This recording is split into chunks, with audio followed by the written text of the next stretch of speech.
Բարև ձեզ բարեկամներ, նորից Փակ TV-ն է եթերում եւ մենք այսօր կրկին հյուրընկալել ենք մի անձնավորության, ով կարծում եմ այսօրերին իսկապես եւ ասելիք ունի եւ ում հետ հետաքրքիր զրույց է սպասում։ Խոսքս Փակ TV վերլուծաբան, տնտեսական վերլուծաբան Գայանե Գաբրելյանի մասին է, տնտեսական գիտությունների տեխնացու, քաղաքական գիտությունների դոկտոր։ Բարև ձեզ։ Ողջույն։ Գայանե, շատ ուրախ եմ, որ ինչպես միշտ ձեր հմայիչ տեսքով մեզ հյուրընկալվել եք, բայց տեսեք Իրանի պատերազմը տարածաշրջանում խառնել է բոլորի խաղաքարտերը։ Ինչ ազդեցություն այս պատերազմը կարող է ունենալ անմիջապես Հայաստանի տնտեսության վրա։ Շնորհակալություն։ Այսօր կարծում եմ մենք ունենք top թեմաներ, որոնք որ հետաքրքիր են հանրությանը, եւ ես պատերազմների եւ այդ Իրանագետ չեմ որպես մասնագետ, բայց հանդիսանում եմ տնտեսագետ, ինչպես հաճախ հումորով ասում ենք, քաղաքական գործիչ, ով զբաղվում է տնտեսությամբ եւ տնտեսագիտությամբ իմ մասին, եւ ինձ համար պատերազմը, որը որ արցակ հրահրվել է եւ դուք նշեցիք տարածաշրջանում, բայց արդյոք տարածաշրջանի վրա է թողել ազդեցություն, թե արդեն ամբողջ երկրի վրա, որովհետեւ կարծես թե վերջի կետներ այս բոլոր պատերազմների, որոնք տեղի են ունենում մեր երկիր մոլորակում, կարծես թե ամենացնցունն էր, որովհետեւ պատերազմում ներգրաված են աշխարհի ամենահզոր գերտերությունները, եթե խոսքը վերաբերում է ամբողջ պատերազմի ենթակառուցվածքին։ Ըստ էության մենք ունենք լոկալ պատերազմներ Չինաստանի ասիական հատվածում, Աֆրիկայում 43 պատերազմներ են անընդհատ տեղի ունենում։ Հնդկաստան, Պակիստան, ուզում եմ ասեմ Հայաստան, Ադրբեջան, այս տարածաշրջանը եւ ընդհանրապես տարածաշրջանները բոլորը անընդհատ գտնվում են այս պերմանենտ պատերազմների մեջ, ի վերջո Ռուսաստանի եւ հարևանների պատերազմները, սակայն Ամերիկայի ներքաշումը արդեն Իրանին որպես պատերազմ,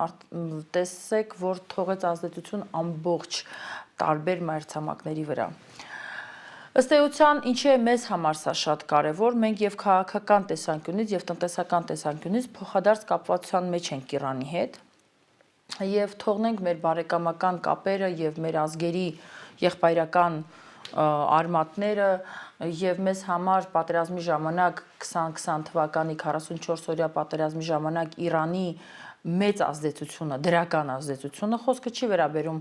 ելքի ժամանակ հայտարարության մասին Իրանի, որտեղ Իրանը երբևէ չի թաքցրել իր դիրքորոշումը, այդ առումով, որ տարածքային ամբողջականություն եւ այլն, բայց սա էլ կարող է մեր քաղաքական թուլության արդյունքում է, քաղաքական վատ աշխատանքների արդյունքում է, որ ինքը նման հայտարարություն արեց կամ չարեց, բայց դա թողենք մի կողմ։ Մենք այսօր ունենք մի իրավիճակ, որ Հայաստանի Հանրապետությունը 4 ելքերից 3-ը վտանգի տակ են։ 2-ը առհասարակ չկա, այսինքն մենք ըստ էության 2 սահման չունենք, դրանք զմռսված են, իսկ մեկ ամենակարևոր մեր համար սահմանը գտնվում է այսօր ամենախոցելի վիճակում։ Իսկ Վրաստանի սահմանն էլ մեզ համար հանդիսանում է ոչ կայուն սահման, որովհետև թե բնական աղետների, թե քաղաքական որոշակի ինչ-որ անկայունության դեպքում այդ սահմանները պարբերաբար փակվում, բացվում են, Լարսի ազդեցության կամ այլ ազդեցությունների ներքո։ Բացի դրանից մենք ունենք մի քանի տեսակ ապրանքներ, որոնք մենք առհասարակ չենք կարողանում արտահանել Հայաստանի Հանրապետությունից, որոշակի արգելքների պատճառով, սա այլ թեմաներ են, չնայած եւ Հայաստանը եւ Վրաստանը կոնվենցիոնալ պարտավորություններ ունեն, բայց օրինակ մենք մետաղական թափոններ չենք կարողանում էականորեն արտահանել Հայաստանից, որը մեր համար կարևոր է։ Թողնենք, սա էլ է այլ թեմա։ Հիմա կենտրոնանանք Հայաստան-Իրան այս հարաբերությունների վրա եւ հատկապես տնտեսական հարաբերությունների վրա, եւ այս տեսանկյունից շատ կարեւոր է, որ մենք գնանք 2 տարի հետ, 2024 թվական, որտեղ 2024 թվականի ցուցանիշները մեր համար եղել են ամենաբարձր ցուցանիշներից, 23 եւ 24 թվականը արտահանման եւ ներմուծման տեսանկյունից Հայաստանի համար եղել են այսպես ասած բեղումնալ տարիները, դրանք պայմանավորված են եղել որոշակի առումով արտաքին քաղաքականության եւ պատերազմների Հայաստանի օգուտների հետ եւ ինչ որ չափով նաեւ տնտեսության որոշակի աշխուժության հետ, արտաքին առևտրի հետ։ Հայաստան-Իրան հարաբերություններում եւ առևտրահարաբերություններում մենք միշտ ավելի շատ ներմուծող պետություն ենք եղել, քան արտահանող, ընդ որում այս ներմուծման եւ արտահանման տարբերությունը մոտավորապես 6 անգամ է տատանվել։ Դիցուկ 2024 թվականին մենք ներմուծել ենք մոտավորապես 737 միլիոն ԱՄՆ դոլարի ապրանքներ, իսկ արտահանել ենք էականորեն ավելի քիչ եւ 2025 թվականին աճեր են գրանցել, այստեղ թվեր կան հետաքրքիր, որոնք գուցե մարդկանց հետաքրքիր, բայց ես տոկոսային առումով ասեմ։ 2024 թվականին մենք 6.5% աճ ենք ունեցել 23 թվականի նկատմամբ եւ 2025 թվականին մենք 4.5% աճ ենք ունեցել։ Այ 26 թվականին մենք արդեն ունենք էական անկում այս ցուցանիշների մեջ եւ առաջի եռամսյակը հունվար ամսվա տվյալները դեկտեմբեր-հունվարը, որը ամփոփվում է, մենք ունենք արդեն ցուցանիշներ, որոնք գոհունակություն չեն կարող ուրեմն բերել, մենք ունենք մոտավորապես 41 միլիոն դոլարի ներմուծում, սա կտրուկ անկում է նախորդ նման ժամանակահատվածի նկատմամբ եւ մոտավորապես մենք ունենք 4.7 միլիոնի արտահանում։ Տեսեք, արտահանումը մեր համար ինչի է շատ կարեւոր նշել, որովհետեւ փաստորեն մենք տարիների ընթացքում չկարողացանք այնպիսի ապրանքներ ու ծառայություններ ստեղծել, որոնք հետաքրքիր կլինեն Իրանին, որ մենք արտահանումը զարգացնենք, ինչը նշանակում է, որ մենք զարգացնում ենք մեր ներքին արդյունաբերությունը, թեթև արդյունաբերությունը, գյուղատնտեսությունը, այսինքն մենք ամբողջությամբ կախված ենք Իրանից որոշակի ապրանքների առումով եւ այդ ապրանքների խոչընդոտը դեպի Հայաստան բերելու է եւ արդեն բերել է Հայաստանում գնաճի։ Սենց մի փոքր ամփոփ այս թվերի մասով ինչ որ կուզենայի ասել։ Դե ես կուզենայի, որ դուք անպայման այդ թվերը մեզ ներկայացնեիք, որքան հնարավոր է մանրակրկիտ, որտեղ այո, հասկանալի է, որ պատերազմը մնում է պատերազմ եւ իրավիճակը մոտ ապագայում էլ չի փոխվելու, գնալով գուցեև ավելի վատանա։ Ես կարծում եմ ձեր կանխատեսումը շատ մոտ է իրականությանը, որ մոտ ապագայում մենք ավելի լավ ցուցանիշներ չենք ունենա, հատկապես վերջին հայտարարությունների հետ կապված, որ Ամերիկայի Միացյալ Նահանգները պաշտոնապես հայտարարեցին, որ իրենց արժեվ դրված քաղաքական ուրեմն նպատակները ի կատար են ածել եւ Մարկո Ռուբիոին Տրամպը ասաց, որ մենք կարող ենք դուրս գալ Իրանից, սակայն մենք տեսանք Իրանի արձագանքը, Իրանը ասաց, ուր եք շտապում, մենք դեռ ձեր հետ այդտեղ անելիքներ ունենք եւ երեք կրկին հրթիռակոծում էր Իսրայելը եւ շատ քաղաքներ են դատարկվել։ Իսրայելի քաղաքապետերը այսօր արդեն ահազանգում են քաղաքների դատարկվելու մասին, այսինքն 10,000, 20,000 բնակչություն ունեցող քաղաքները ամբողջությամբ դատարկվում են։ Դրանք վերաբնակեցնելը բավականին լուրջ ներդրումներ եւ լուրջ ֆինանսական միջոցներ են պահանջում, ել չեմ ասում էմոցիոնալ բաների մասին։ Հիմա տեսեք գնաճի հետ կապված։ Մենք շատ հետաքրքիր հիմա միտում ունենք։ Աշխարհում եւ Հայաստանում գնաճը էականորեն բան է եղել, դանդաղել է ինֆլյացիան, ինֆլյացիայի համեմատ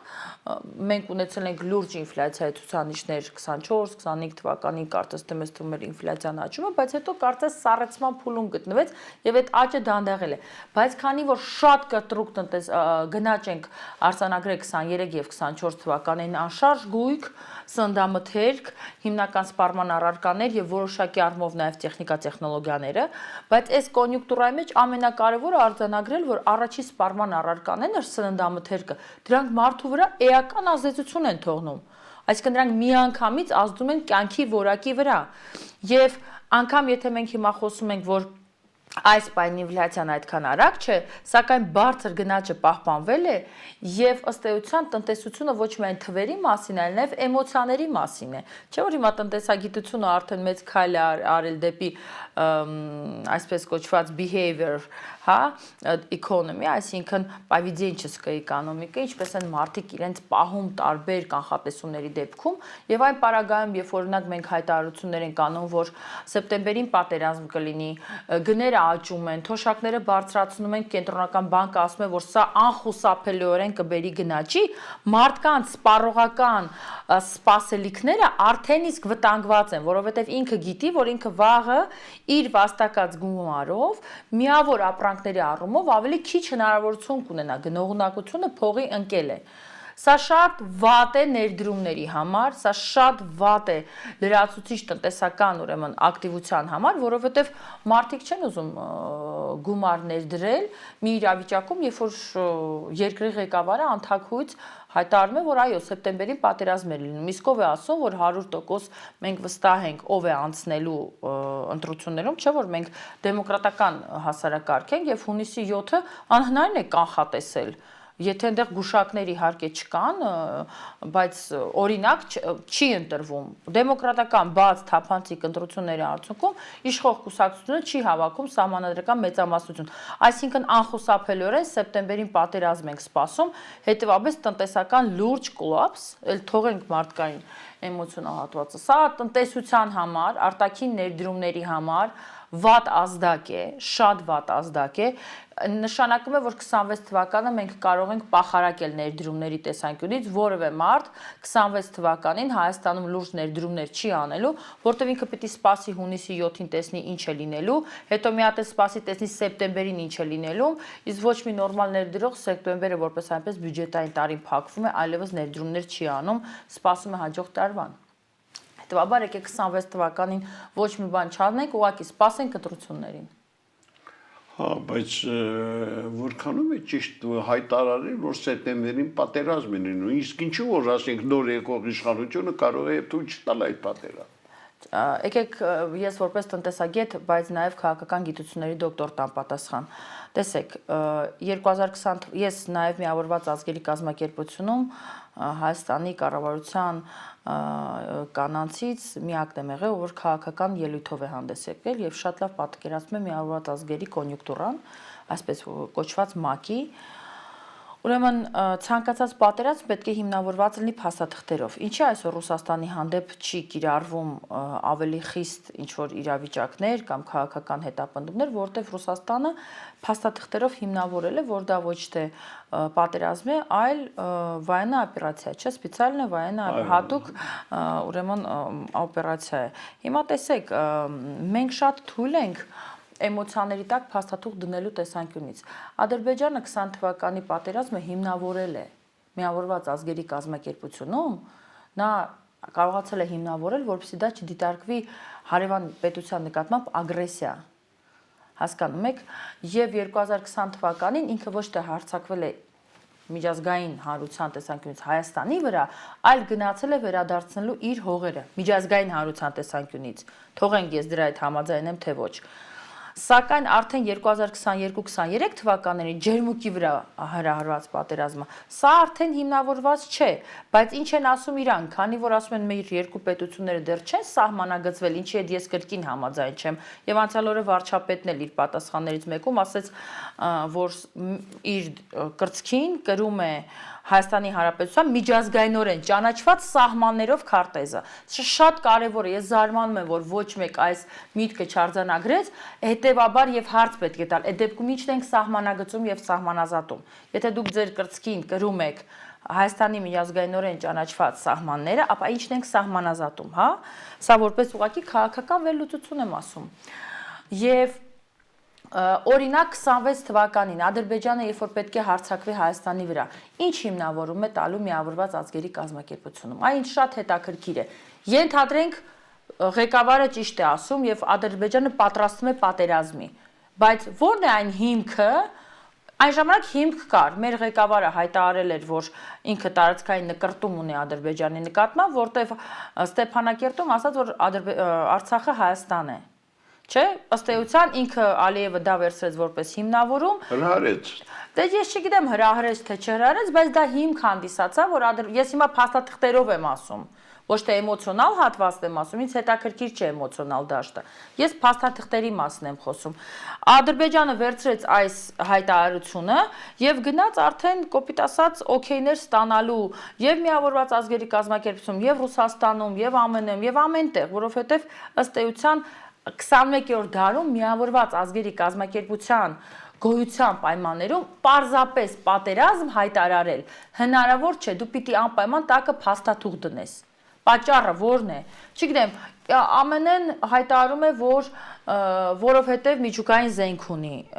Իրանը։ կամ պատրաստվում է ունենալ, եւ դա անվտանգային լուրջ խնդիր է ամբողջ աշխարհի համար։ Այդ է հիմնավորում Միավորված ազգերի կազմակերպությունում։ Սակայն չհամեմատենք ԱՄՆ-ին Ադրբեջանի հետ։ ԱՄՆ-ն կարա բացատրություն չտա ինքը ինչի է պատերազմ սկսում այս կամ այն երկրի հետ եւ բազմիցս դա արել է, բայց Ադրբեջանի, մեր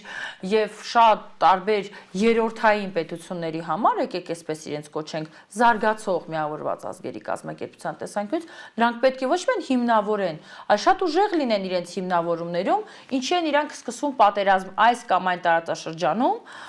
եւ այս կամ այն հարևանի հետ։ Հետևաբար ինձ համար ընդհանրապես որպես տնտեսագետ հետաքրքիր չեն այս հայտարարությունները, որտեղ դրանք ընդամենը էլեկտորալ զանգվածի համար են արված, որպես քաղաքական գործիչ իմ համար շատ վտանգավոր են նման հայտարարությունները, որտեղ ես հիշում եմ Սերժի դարաշրջանը եւ Քոչարյանի դարաշրջանը, որի դեմ մենք պայքարում ենք եւ իրանք հենց մենք մի փոքր ուզում էինք ոտի կանգնենք, մեզ մատ էին թափ տալի, ասում են լռեք, նստեք, պատերազմ կլինի, չէ՞։ Լռեք մի խոսեք կոռուպցիայից պատերազմ կլինի, լռեք մի խոսեք իշխանափոխությունից պատերազմ կլինի, լռեք մի խոսեք այլ հարաբերությունների մենք անընդհատ ովքեր որ հիշում են այդ ժամանակահատվածը, հա, ովքեր ապրել են, կարող է հիմա երիտասարդները չեն հիշում, բայց մենք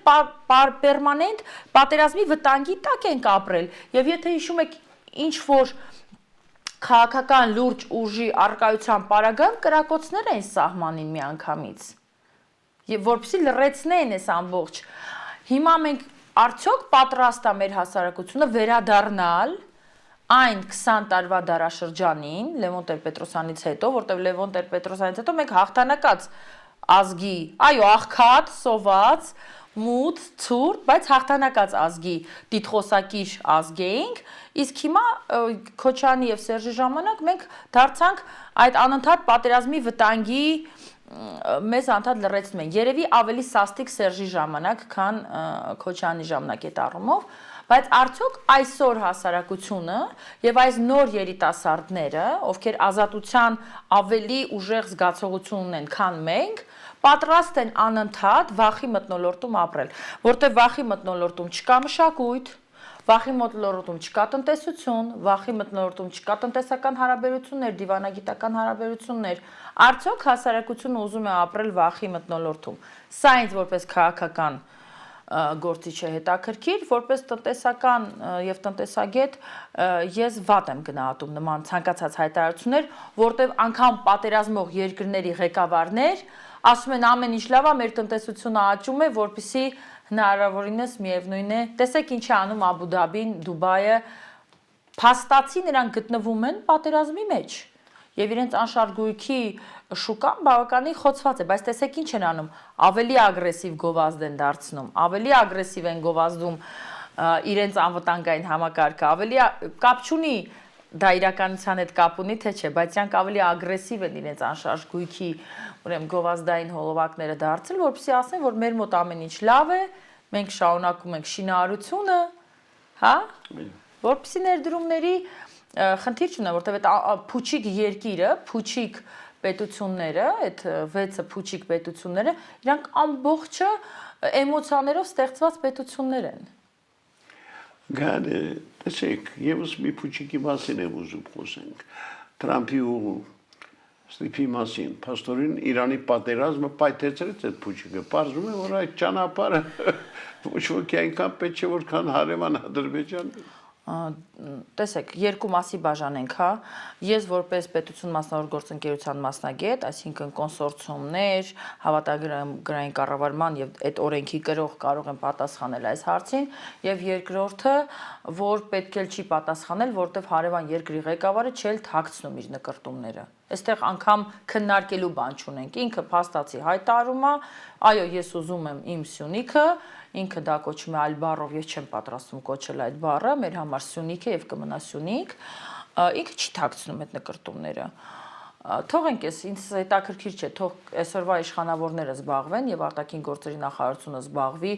այդ տերմինաբանությամբ եւ քաղաքական եւ ուրեմն տարածքային նկրտումներով, ես վերադառնամ տնտեսական հատվածին էս Թրամփի ուղու։ Ի սկզբանե ես միշտ ասել եմ, որ դիվանագետները լուրջ խնդիր ունեն եւ մենք UNIDO-ի հետ Բրյուսելում ես էլ բազմիցս իրականացրել եմ վերապատրաստումներ, դասախոսություններ հենց դիվանագետների համար տնտեսագիտության ուղղությամբ, դա կոչվում է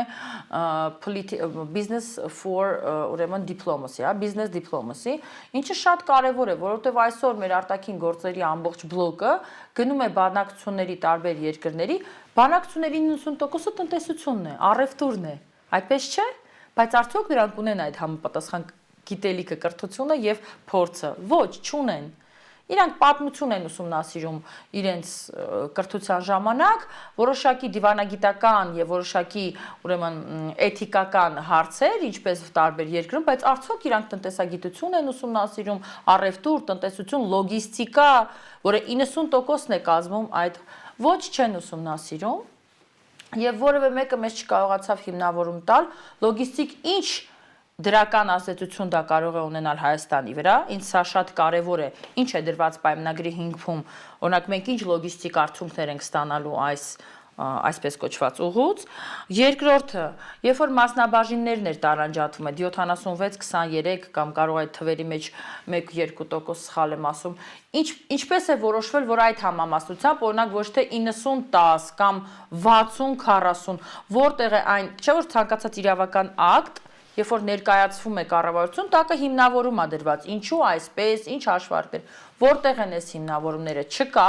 ընդամենը ես հիշում եմ, որ պարոն Միրզոյանը, արտաքին գործերի նախարար ասաց, վատ է, որ տենց է, ասեց, այն ժամանակ, օրինակ Հարավ-Կովկասյան երկաթուղին 100% տրվեց կոնցեսիայի, ինչի ոչ մեկ չէր բողոքում, մենք 23%-ը պահում ենք, ինձ համար օրինակ սա զարմանալի համեմատություն է, ենթակառուցվածքը համեմատել մի ամբողջ տարածքի հետ, օրինակ ինձ համար որպես տնտեսագետ սա զարմանալի համեմատական է, ինչպես կարող ենք մենք օրինակ Վիոլա ջրի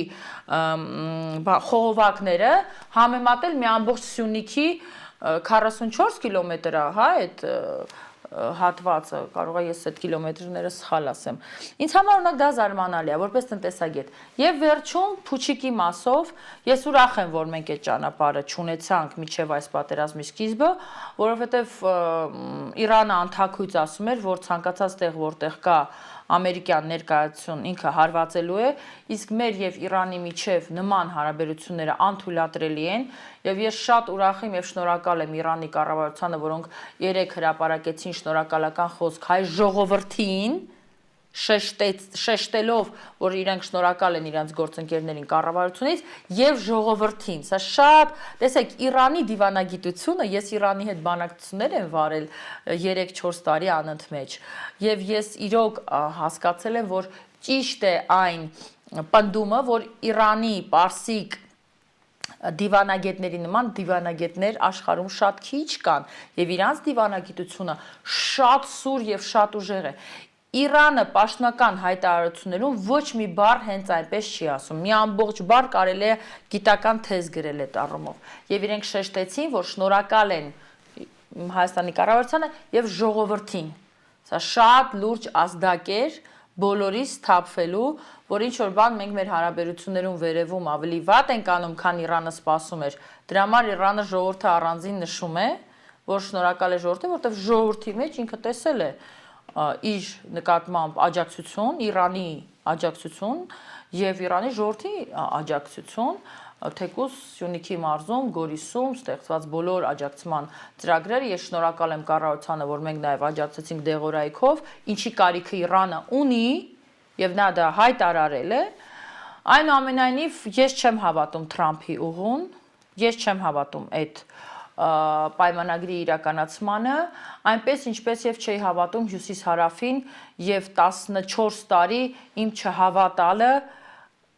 արդարացի է, որտեղ մենք մինչ օրս չունենք հյուսիս-հարավ ամբողջությամբ պատրաստի ճանապարհ, այս ընթացքում ունենք բազում շրջանցող ճանապարհներ, որոնք Հայաստանը փորձում էին դուրս մղել համաշխարհային առևտրային հանգույցներից, բայց այսօրվա պատերազմը եւս մեկ անգամ ապացուցեց, որ Հայաստանը շրջանցել անհնարին է։ Եղավ կաներ, շնորհակալ եմ, եթե ինչ-որ բան ունես ավելացնելու հաճույքով կլսենք, եթե ոչ բարբերաբար կուզենայի, որ դու մեզ հյուրընկալվեիր, որտեղ շատ կարևոր հարցեր ենք քննարկում, հատկապես տնտեսության առնչվող։ Այո, ես ուզում եմ ասել, որ ես ուզում եմ, որ յուրաքանչյուր մարդ մնա իր աշխատանքի եւ իր մասնագիտության մեջ։ Ես բոլորին մաղթում եմ, որ մենք ցուցաբերենք զգոնություն։ Ես ուզում եմ, որ մենք մեր տնտեսության ավելի լուրջ ուշադրություն դարձնենք եւ այսօրվա դեֆիցիտային տնտեսության պայմաններում մենք շատ հարցեր ունենք քննարկելու, օրինակ կենսաթոշակների բարձրացումը եւ այդ գումարների ուղղությունները, որտեղից են դրան գալիս, առողջապահական այս ապահովագրության ֆինանսական հատվածի ինձ չհետաքրքիր չէ էլի կրկին առողջապահական ոլորտի այն ռեֆորմները, որոնք չեն ազդում տնտեսության վրա, գրեթե բոլորը ազդում են։ Ես ուզում եմ, որ քաղաքացիները մի փոքր ավելի ուշադիր եւ զգոն լինեն ցանկացած հայտարարության նկատմամբ եւ նորմալ է, որ մեծ ժողովուրդը մեծ մասաները էմոցիա են սկզբից արտահայտում, բայց ցանկացած էմոցիա տևում է 12 րոպե, հետո պետք է նստել եւ հասկանալ տակը ինչ թվեր ունենք։ Այսպես Պայմանավորվեցինք ուրեմն, բարբերաբար սպասում ենք։ Սիրով։ Սիրելի բարեկամներ, Փակ TV տնտեսական վերլուծաբան Գայանե Գաբրելյանն էր, հերթական անգամ մեր տաղավարում, սպասենք նրան առաջիկայում եւս, իսկ այսօր այսքանը, ցտեսություն։